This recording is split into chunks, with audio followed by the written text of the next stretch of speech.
बहुत स्वागत और धन्यवाद करता हूं। आज मेरे सामने गांव की सरकार उपस्थित है।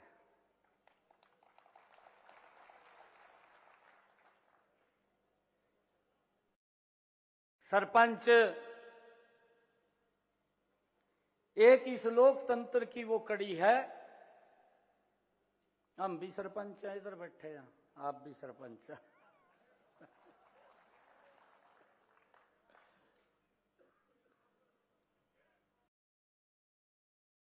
हम सब जनता के प्रति जवाबदेह हैं, जनता के प्रतिनिधि हैं। इस लोकतंत्र में चुनाव होता है। कई बार हम सोचते हैं कि भाई मैं जीत गया। वो जीतना नहीं होता। हमारा जो प्रतिद्वंदी है उसको भी लोग वोट देते हैं। हम चुने जाते हैं। ज्यादा मत हमारे पास आए तो हम चुने गए। जनता के द्वारा चुने हुए प्रतिनिधि हैं और हमारे काम के दायरे वाले अलग अलग हों, लेकिन आपका और हमारा एक ही लक्ष्य है, जन सेवा से राष्ट्र सेवा। ये हमारा लक्ष्य है। आपका भी यही लक्ष्य है और इधर जो बैठे हैं उनका भी लक्ष्य है। और इस लोकतंत्र की इकाई को हम मजबूती से आगे बढ़ाने का काम करते हैं।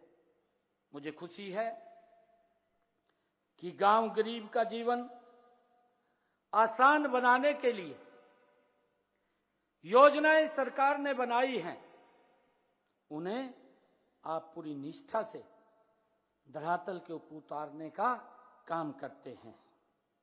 आपके योगदान की मैं सराहना करता हूं। माननीय प्रधानमंत्री नरेंद्र मोदी जी ने इस लोकतंत्र को उन्होंने कहा भी है कि मजबूती से, आदरणीय प्रधानमंत्री जी ने कहा कि आज भारत की पंचायतें गांव के विकास की प्राणवायु बनकर के उभर रही हैं। और उसको लेकर के माननीय प्रधानमंत्री जी का जो एक विजन भी है, एक लक्ष्य भी है, उन्होंने इस भारत के उस लक्ष्य को 2047 तक भारत को विकसित राष्ट्र बनाने का लक्ष्य रखा है। इस लक्ष्य की प्राप्ति आपके गांव का विकसित होना भी उतना जरूरी है जितना गांव को विकसित बनाने के लिए अपने गांव के विकास का रोड मैप तैयार करना है। इसे पूरा करने के मैं आपको ये विश्वास दिलाता हूं कि आदरणीय प्रधानमंत्री जी का जो लक्ष्य है कि भारत ये विकसित राष्ट्र बने, और ये विकसित राष्ट्र का संकल्प ये मेरे गांव से निकलता है। और मैं आप लोगों को विश्वास दिलाता हूं कि संकल्प के लिए ना हमने पहले कमी छोड़ी है और ना पैसे में आगे कमी छोड़ेंगे। आप जितना विकास करना चाहें उतना आगे बढ़ करके आप विकास कर सकते हैं। हम पूरे सहयोग के साथ आपके साथ खड़े हैं। आप जानते हैं कि पंचायती राज संस्थाएं हमारे लोकतंत्र की बुनियाद हैं। हरियाणा में वैदिक काल से ही पंचायतों की गौरवशाली परंपरा रही है। पंचायत को पंच परमेश्वर माना जाता है। समाज में उल्लेखनीय योगदान के साथ साथ ग्रामीण विकास में भी आपकी महत्वपूर्ण भूमिका है। आज आपको ये संकल्प लेना है कि हम अपनी समृद्ध पंचायती परंपरा को आगे बढ़ाने का निरंतर कार्य करते रहेंगे। हमने यह अच्छी तरह से अनुभव कर लिया है कि विकास में आम आदमी की भागीदारी का सबसे उत्तम माध्यम वैदिक काल से हमारे यहां चली आ रही पंचायत प्रणाली है। इसी को आधार मानकर ग्राम स्वराज्य की परिकल्पना की गई है। इसीलिए पंचायती राज संस्थाओं पर बातचीत करते हुए हमने अपने समाज और शासन के उस इतिहास के केंद्र में रखकर इस बात का भी ध्यान रखना होगा कि गांव और पंचायत एक दूसरे के प्राय हैं। जहां गांव है वहां पंचायत भी अवश्य है, विद्यमान है, और पंचायत के बिना गांव का कोई अस्तित्व नहीं है। ये हमारी लोकतंत्र की ये प्रणाली है।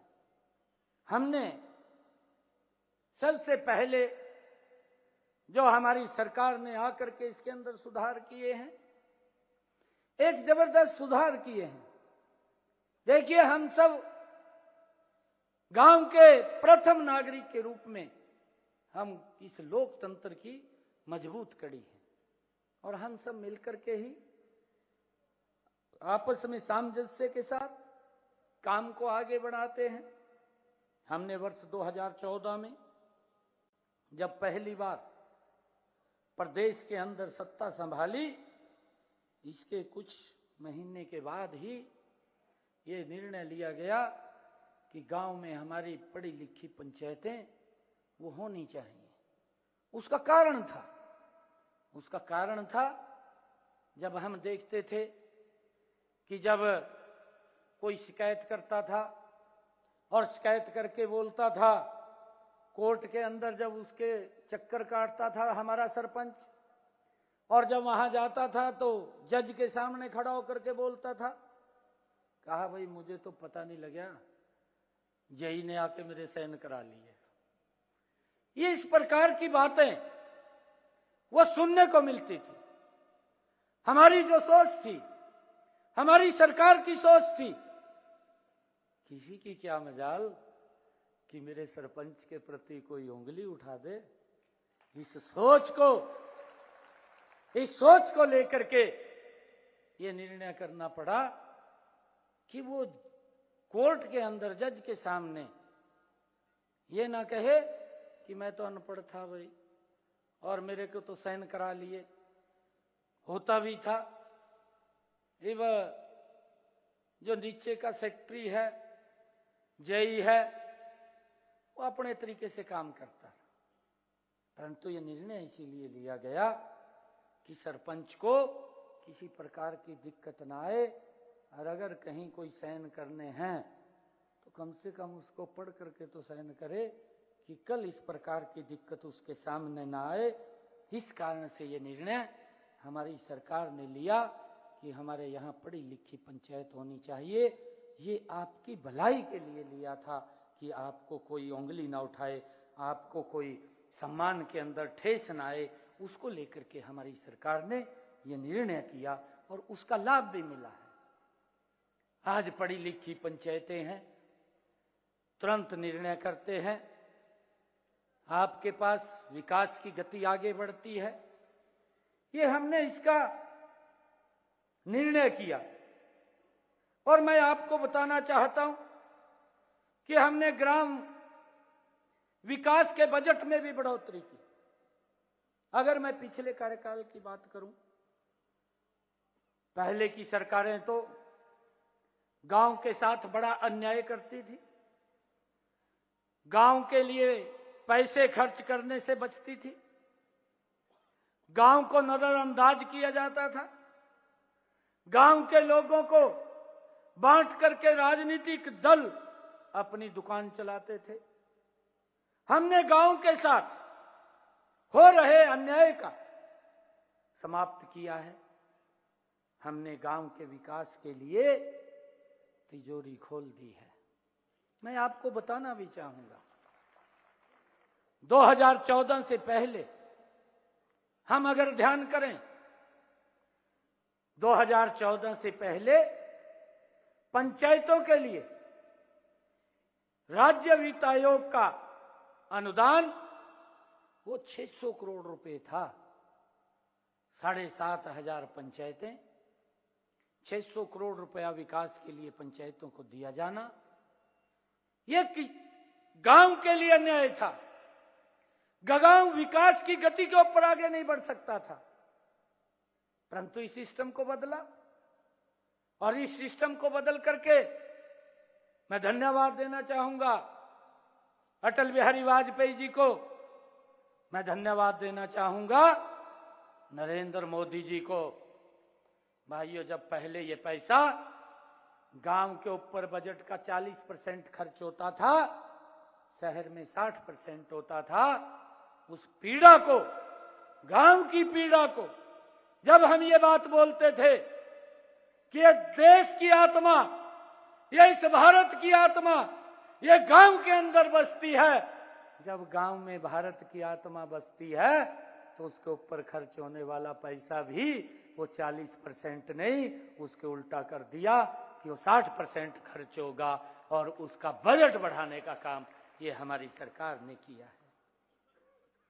जब मैं ये देखता हूं कि माननीय प्रधानमंत्री जी ने, आदरणीय नरेंद्र मोदी जी ने, जो हमारा वित्त आयोग है, उस वित्त आयोग को हरियाणा के अंदर जो दी जाने वाली अनुदान राशि है उसको बढ़ा करके, ये पहले तो जो मैंने आपको बताया है कि 600 करोड़ रुपए थी, परंतु जब 2014 के बाद ये राशि बढ़ा करके हमने 2,968 करोड़ रुपया ये गांव के विकास के लिए वित्त आयोग के अंदर इसका प्रावधान किया है।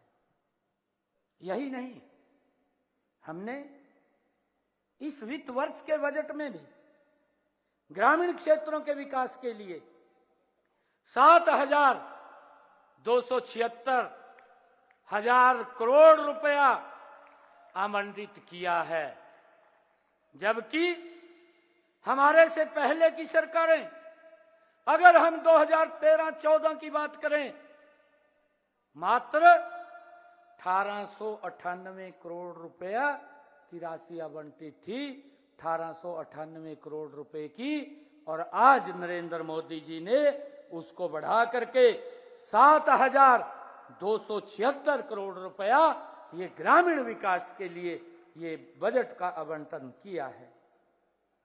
ग्रामीण क्षेत्रों में जो अनुसूचित जातियों और पिछड़े वर्गों के लिए भी विकास के अलग बजट के उसके अंदर प्रावधान किया है।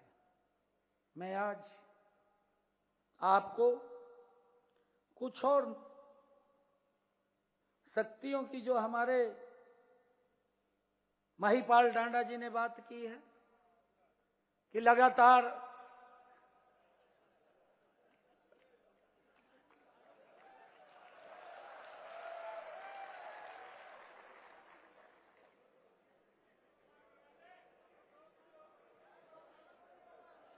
मैं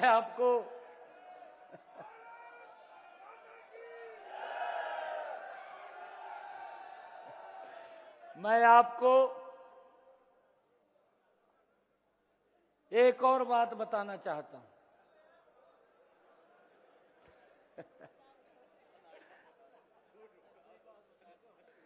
नहीं, सच्चाई बता रहा हूं। जब से ये जिम्मेवारी मेरे पास आई, मैं सरपंचों को मिल रहा था। कोई भी सरपंच ने अगर ये कह दिया भी यहां मिलना है, मैं कहा, आजा भाई। मैंने किसी को जवाब नहीं दिया। अगर कोई भी सरपंच, इतने बैठे हैं यहां, पूरे प्रदेश का सरपंच ये नहीं कह सकता भी मुख्यमंत्री को हमने टाइम के लिए कहार दिया दी। मैंने तुरंत जल्दी बुला लिया, मैं कहा जो भाई। और ये अब की बात नहीं है, आगे भी अगर आपको मेरी कभी जरूरत पड़ेगी 24 घंटे दरवाजे खुले हैं, आप कभी भी आ सकते हैं।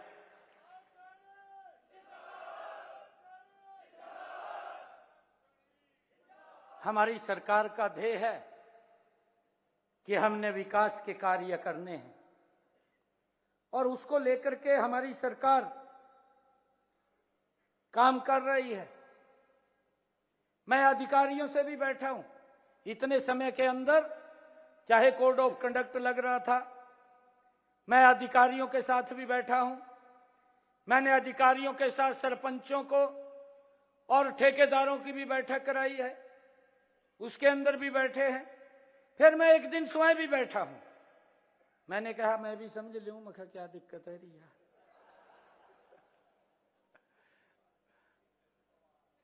परंतु उसके अंदर से जो मुझे निकल करके आया, जो आदरणीय मनोहर लाल जी की जो सोच थी, जो मैंने आपको कहा है, उनकी एक ही सोच थी कि मेरे सरपंच के प्रति कोई भी उंगली ना उठाए। अगर कई बार अधिकारी ये बात बोलता था तो अधिकारी की जवाबदेही होनी चाहिए। परंतु आज आप सबकी उस बात को, क्योंकि अलग अलग समय के ऊपर आप लोग भी बैठते रहे हैं, उसको 5 किया, आपकी तरफ से आया कि 10 करो।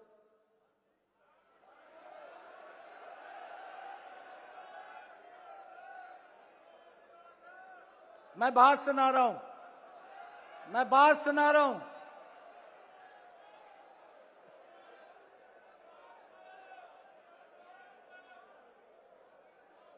फिर हमारे सरपंच साहब बैठे हैं मंच के ऊपर, वो भी साथ थे। फिर बात आई कि 15 करो। मैंने कहा भाई ना तो 5 करेंगे और ना 10 करेंगे, और जब करना ही है तो हमने सरपंचों के साथ वायदा भी किया था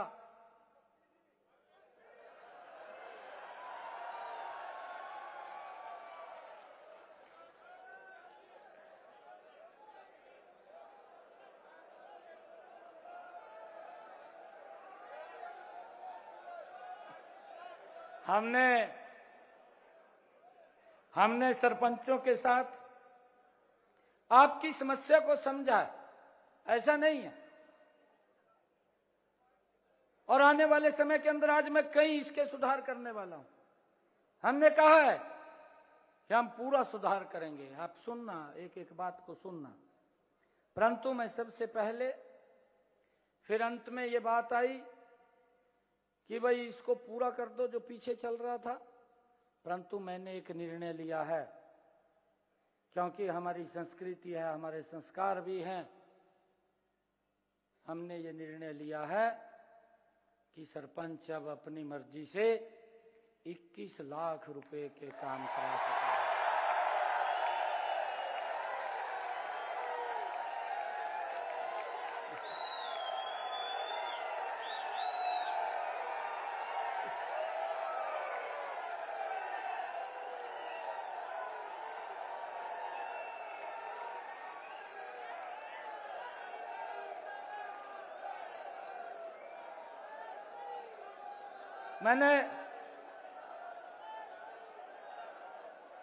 मैंने कहा है,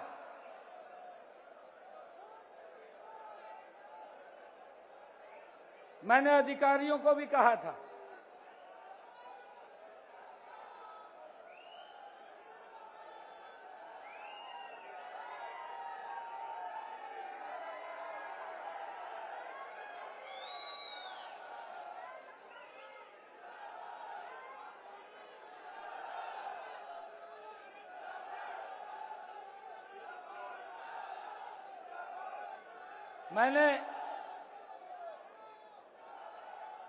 मैंने कुछ और सुधार भी किए हैं। मैं आज आप लोगों के बीच में कह रहा हूं, मैं अधिकारियों के साथ बैठा, एक बार नहीं बैठा, कई बार हमने बैठक की, इसके ऊपर चर्चा की।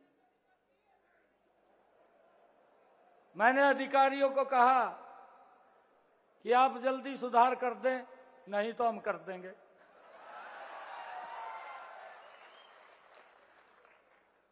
तो आज कर दिया। ये आप लोगों की भावनाएं थी। और मैं आपको और भी बताना चाहता हूं कि मैं आपको एक बात कहना चाहता हूं। देखिए, आपका समय अभी लंबा है।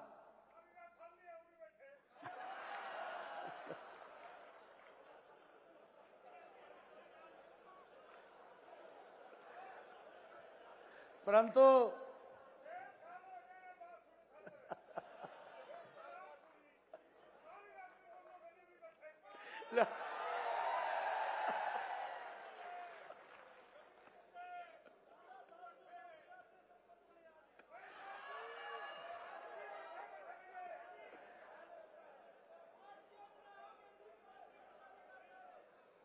मैं आपको एक बात से आश्वस्त करता हूं,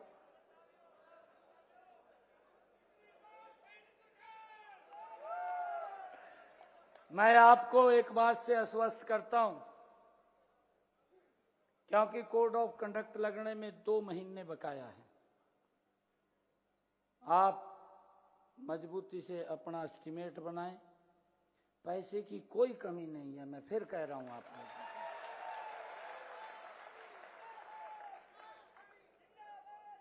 आप लोगों को विकास के लिए हम खूब पैसा आपके पास देने का काम करेंगे। मैं एक और आज घोषणा करता हूं,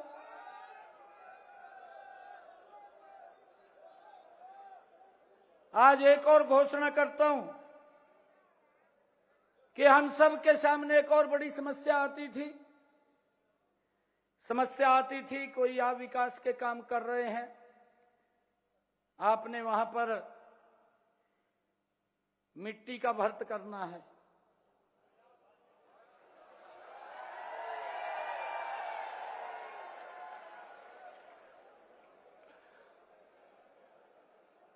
उस मिट्टी के भर्त में या तो गांव वाले करते थे, उनको बोल देते थे भाई मिट्टी गिर लो, ईंटा मैं लगवा दूंगा। है अच्छा,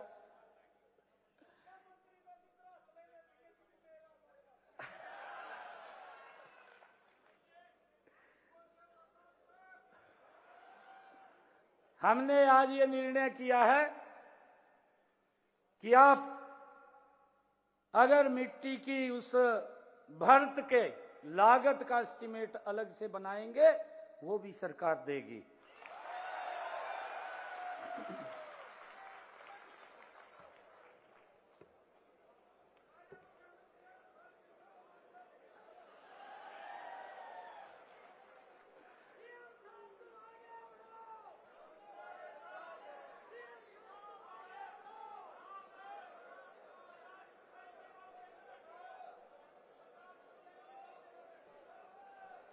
आज मैं सभी अपने सरपंच भाइयों को,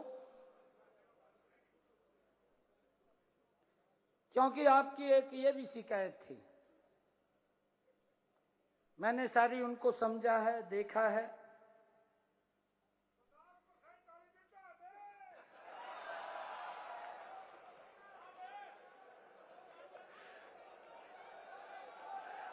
मेरी बात सुनो। ओ भाई, मेरी बात सुनो पहला आप, अभी तो काम चलाओ, फिर आगे देखेंगे 2004 का।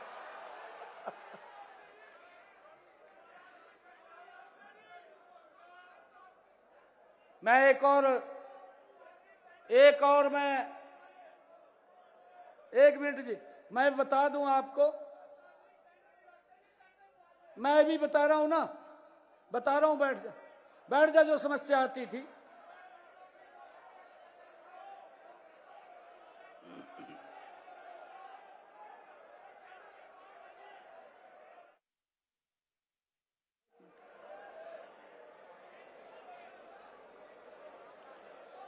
हमने आपकी समस्या को समझा है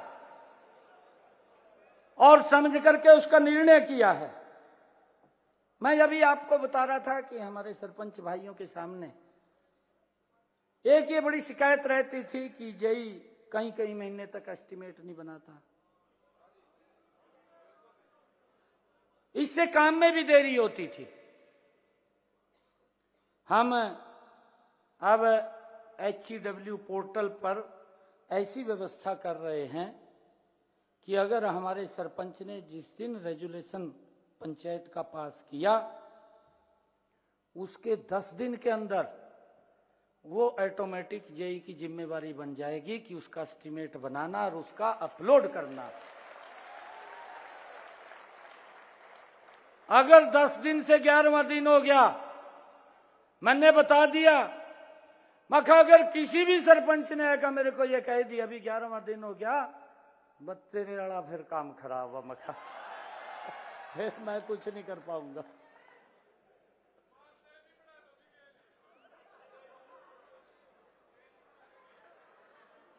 हमने एक और निर्णय किया है, जो चर्चा हमारे मंत्री जी ने की थी। हमने ये निर्णय किया है कि हमारे सरपंच को काम के लिए बाहर जाना पड़ता है, पंचायत के काम होते हैं, कुछ और भी कार्य होते हैं, उसका गाड़ी का या टैक्सी का आप लोग लेकर के जाएं तो उसका आप 16 रुपए किलोमीटर के प्रति क्लेम कर सकते हैं। और ये टीए क्लेम आप वीडियो को ही दे सकते हैं, आपको कहीं और जाने की जरूरत नहीं, वहीं से क्लेम होगा और उसको स्वीकृति मिल जाएगी। ये निर्णय भी हमने किया है।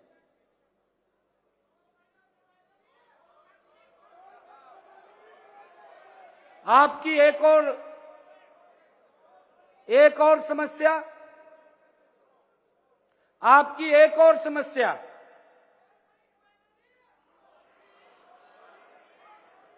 जो मेरे ध्यान में आई है कि कोर्ट में केसों की पैरवाई करने के लिए जो वकील हमें खड़े करने पड़ते थे, जिसकी चर्चा अभी महिपाल जी ने की है, मैं आज इस बात की भी घोषणा करता हूं कि जो जिला कोर्ट है, जिला स्तर या उपमंडल स्तर की कोर्ट है, केस जो पहले वकील के लिए 1100 रुपया फीस थी, अब उसको बढ़ा करके हमने 5500 रुपया कर दिया है। इसके अलावा हमने हाई कोर्ट और सुप्रीम कोर्ट, अगर आप वहां पैरवाई के लिए जाते हैं तो पहले ये 5500 रुपये थी, अब इसको 33,000 रुपया कर दिया है।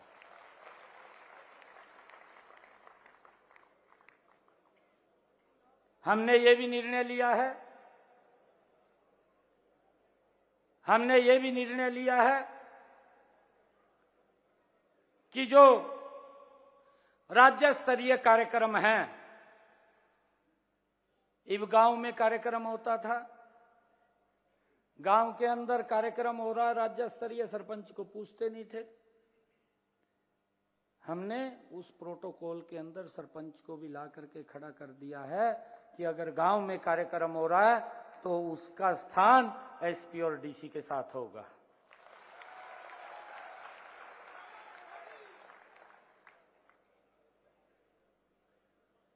हमने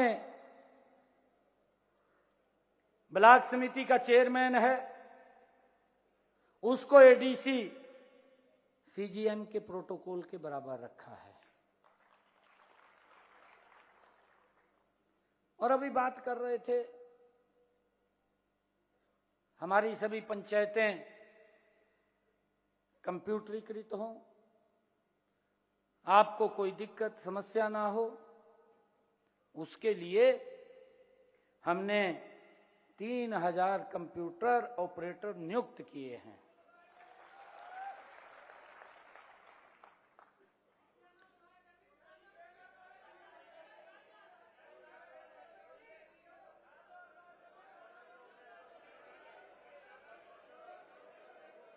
आपकी कोई बात है अलग से मेरे से मिलना। कुछ गांव के अंदर वो ज्वाइन कर गए और कुछ गांव में वो ज्वाइन कर जाएंगे। ये हमने व्यवस्था की है और हमारी सरकार ने ग्राम पंचायतों को अपने स्वयं के फंड से जीएम के माध्यम से, जैम के माध्यम से एक डेस्कटॉप, प्रिंटर, यूपीएस खरीदने की भी अनुमति प्रदान कर दी है। इस निर्णय से हमारी पंचायतें आईटी में सक्षम, आधुनिक हो जाएंगी और पंचायतें केंद्र और राज्य स्तर के पोर्टल को संचालित कर सकेंगी। ये हमने निर्णय किया है।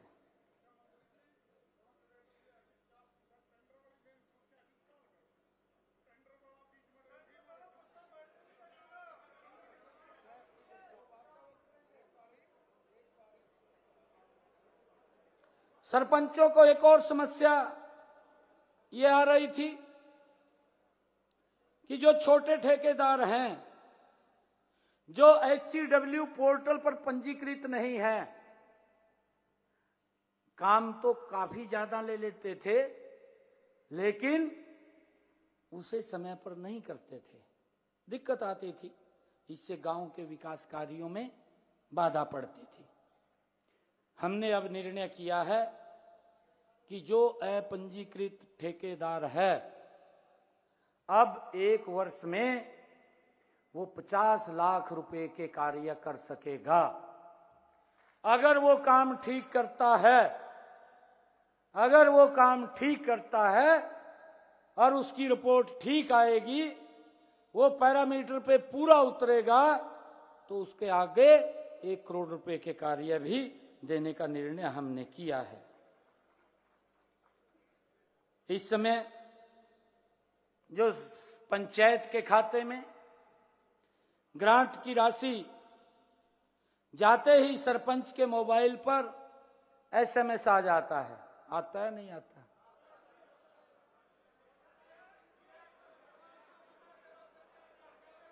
अब हमने ये भी निर्णय किया है कि जो भी बड़े ये टेंडर होंगे उसका एसएमएस भी आपके पास पहुंचेगा, आप उसमें सम्मिलित होंगे।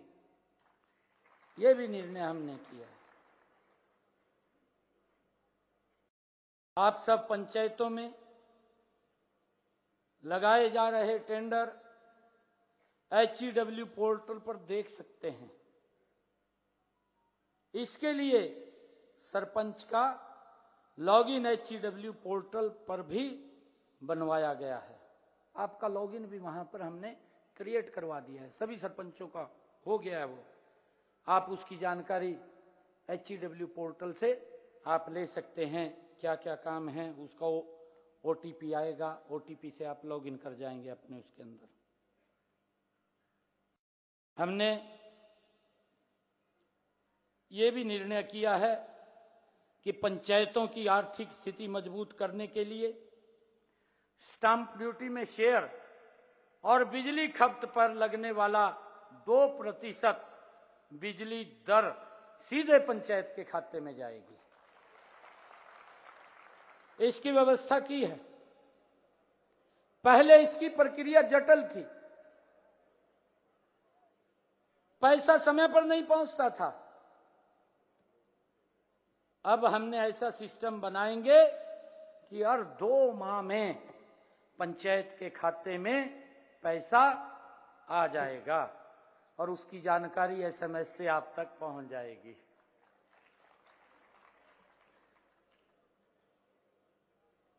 वित्त वर्ष 2024-25 में अब तक स्टाम्प ड्यूटी का शेयर 143 करोड़ रुपया एकत्र हुआ है। इससे संबंधित पंचायतों के खातों में जल्दी ही पहुंचा दिया जाएगा।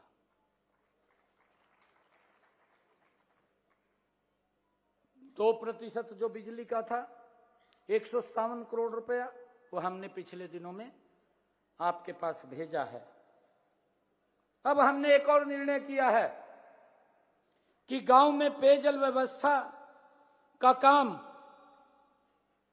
पब्लिक हेल्थ विभाग से ग्राम पंचायतों को ट्रांसफर किया हुआ है। कुछ पब्लिक हेल्थ के जो ट्यूबवेल थे वो पंचायत को ट्रांसफर किए हुए थे, आप सबको जानकारी है उसकी। अनेक ग्राम पंचायतों की आय सीमित है और वे इस काम को, कोई अगर दिक्कत कोई खराबी आ जाती थी गांव पंचायत करवाने में, उसमें दिक्कत महसूस करती थी। अब से ग्राम पंचायत जो मेंटेनेंस का रेजुलेशन पास करके देगी, पब्लिक हेल्थ उसकी पेमेंट तुरंत ग्राम पंचायत को करेगा। ये व्यवस्था हमने की है।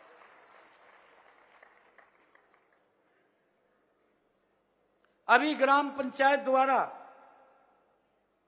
एक और निर्णय किया है कि ग्राम पंचायत के द्वारा स्वतंत्रता दिवस, गणतंत्र दिवस पर किए जाने वाले आयोजन या कोई विशिष्ट अतिथि, कोई मंत्री गांव में आता, उसके कार्यक्रम के लिए पंचायत फंड से जो खर्च करने का प्रावधान था वो 3,000 रुपये था। अब हमने इसको बढ़ा करके 3,000 रुपये से 30,000 रुपया उसको कर दिया है।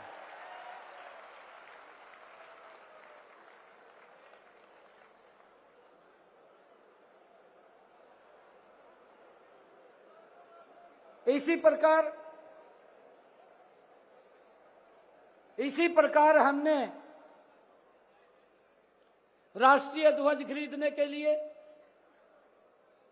या राष्ट्रीय पर्व पर मिठाई बांटने के लिए, पंचायत की गतिविधियों के प्रचार करने इत्यादि पर खर्च की सीमा पहले 500 रुपये थी, 500 रुपये थी, अब इसको 5,000 रुपया कर दिया है।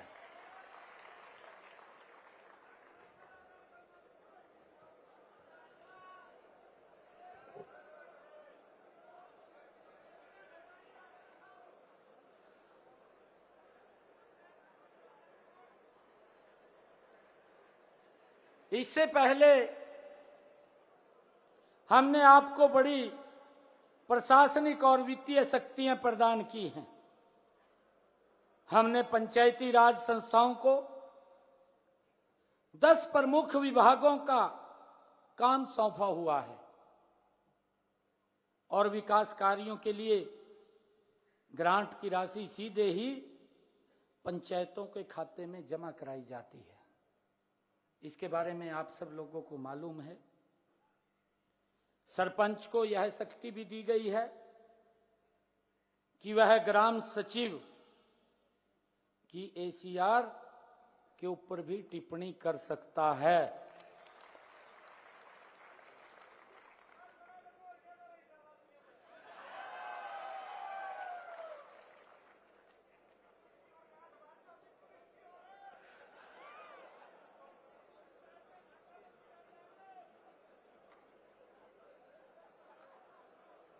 हमने पंचायती राज संस्थाओं में, यह हरियाणा पहला राज्य है कि हमने पंचायती राज संस्थाओं में महिलाओं की 50% की भागीदारी की है। मैंने कहा है ना कि सरपंच पति,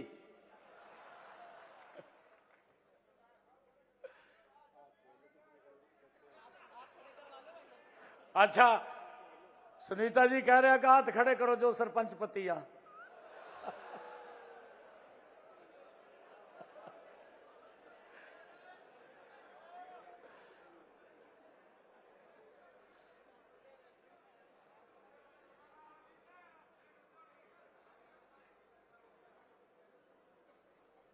हमने राज्य वित्त आयोग व केंद्रीय वित्त आयोग का पैसा सीधे पंचायती राज संस्थाओं के खाते में देने का प्रावधान किया है।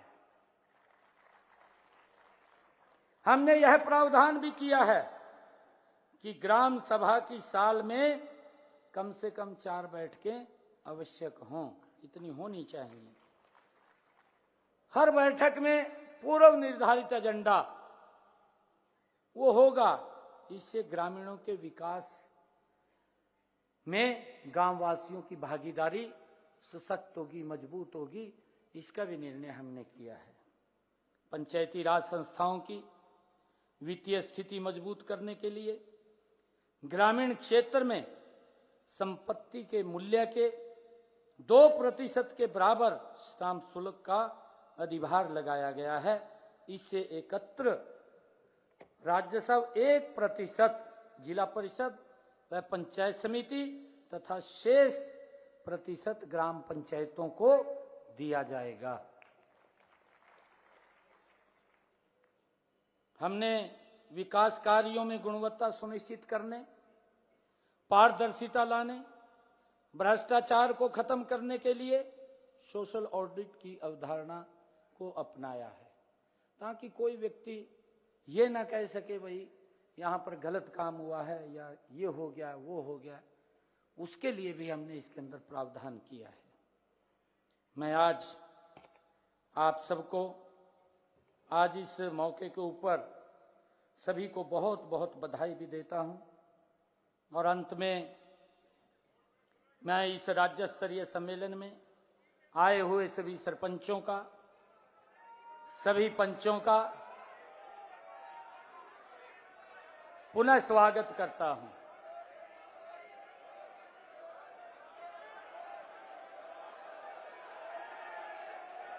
एक मिनट भाई, मैं आपकी बात को समझ गया।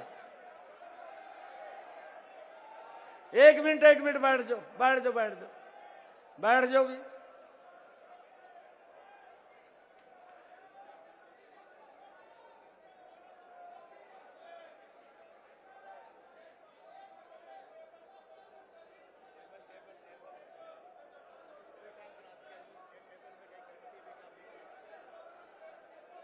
टेबल में क्या है?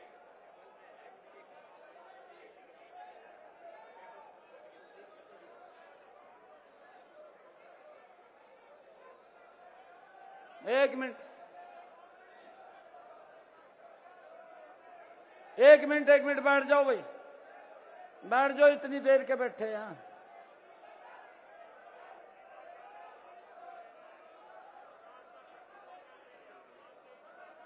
हैं?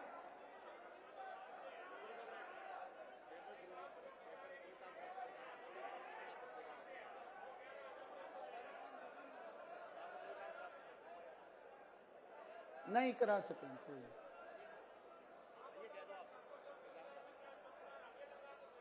क्या चीज?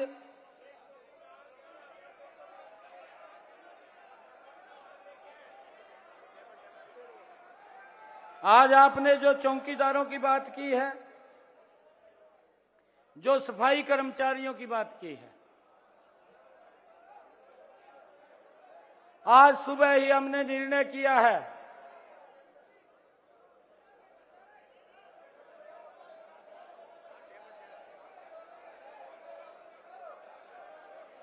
आ जान दे, एक जने नो आ जान दे। एक जना आ जाएगा, कोई सा क्या कह रहा है? वो है कोडलेस है क्या? कोडलेस है क्या? एक जना आ जाए। हाँ मैं कह रहा हूं ना, ये मेरे ध्यान में आ गई बात। आप बैठो तो।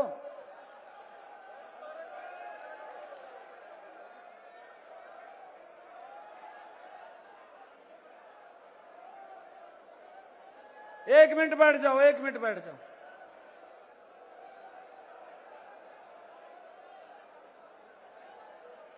ये विजा मैं फिर सीधे शब्द में कहूं आप लोग का, सीधे में कहूं भाई मेरी बात सुनो। देखो, एक मिनट बैठ जाओ भाई, एक मिनट। भारत माता की।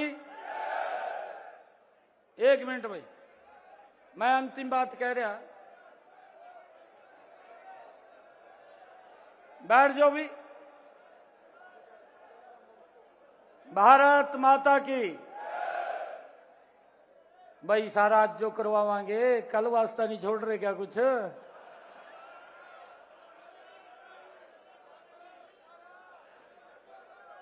आज तो हमने आपको बुलाया है, कल आप भी बुलावांगे नहीं बुलावांगे?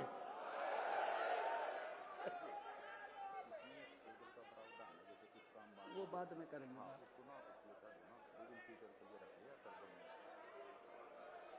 उसके अंदर मैंने कहा है,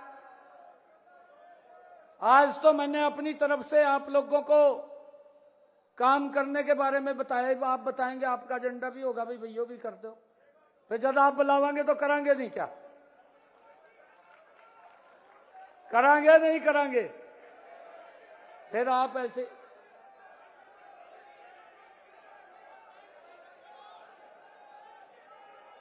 जब आप निर्णय करेंगे, हमें बुलाएंगे, जब भी बुलाएंगे मैं टाइम दे दूंगा, और टाइम दे दूंगा, आपका एजेंडा होगा, उसके ऊपर बात करेंगे।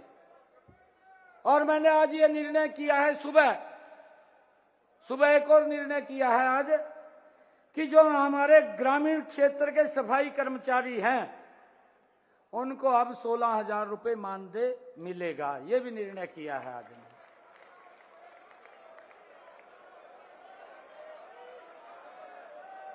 नगर पालिकाओं के लिए 17,000 का किया है कि 17,000 रुपए उनको मिलेंगे।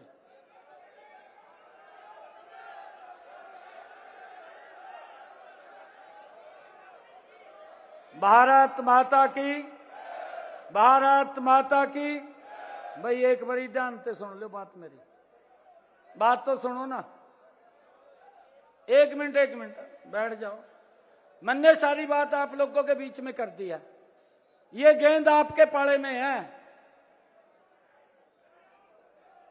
अब आपने बुलाना है मेरे को, आप बुलाएंगे तो आपका एजेंडा होगा, और उस एजेंडे के ऊपर काम करेंगे हम उस एजेंडे के ऊपर। आपको बिल्कुल भी चिंता करने की जरूरत नहीं है। अरे इतने बड़े जो कार्य किए हैं, आप मजबूती से अपने गांव के अंदर विकास के काम कराइए, पैसे की कोई दिक्कत समस्या नहीं है। आप सबका बहुत बहुत धन्यवाद। इन्हीं शब्दों के साथ भारत माता के, भारत माता के वंदे वंदे। अरे भाई ये 2024 भी आ गया, इसका भी ध्यान करिए। धन्यवाद मान्यवर मुख्यमंत्री।